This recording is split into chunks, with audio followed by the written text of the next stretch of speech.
بسم اللہ الرحمن الرحیم۔ حضرت علی رضی اللہ تعالیٰ عنہ سے کسی نے پوچھا، میں بہت کوشش کرتا ہوں کہ صبح نماز پڑھوں مگر اٹھا ہی نہیں جاتا۔ حضرت علی رضی اللہ تعالیٰ عنہ نے فرمایا، یہ نیند کی وجہ نہیں بلکہ تم جو سارا دن گناہ کرتے ہو وہ تمہاری گردن میں توق، ہاتھوں میں ہتھ کڑی اور پاؤں میں بیڑیاں باندھ کر تمہیں اٹھنے نہیں دیتا۔ حضرت علی رضی اللہ تعالیٰ عنہ کے پاس ایک شخص آتا ہے اور عرض کرتا ہے، مجھے رات کو ٹھیک سے نیند نہیں آتی، رات کو سو نہیں پاتا اور جب صبح اٹھتا ہوں تو پورے جسم میں درد رہتا ہے اور وہ درد بڑھتا ہے۔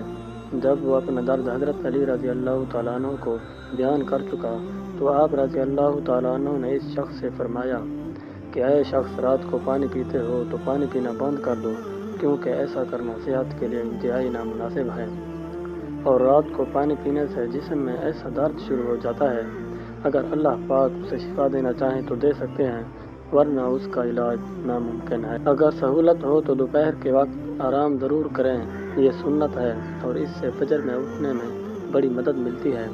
رات کا کھانا جلد کھائیں اور کم کھائیں۔ رات کو پانی نہ پئیں اور اگر شدید ضرورت ہو تو کم سے کم پئیں۔ رات کو جلد سو جائیں۔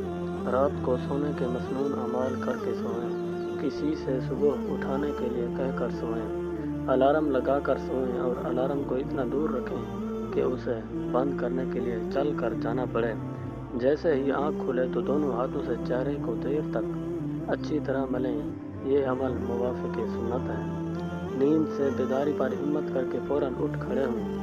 نفس کے اس تقاضے پر ہرگز عمل نہ کریں کہ ابھی تھوڑی دیر اور آرام کر لیتے ہیں پھر اٹھ جائیں گے، اسی طرح نماز قضا ہو جاتی ہے۔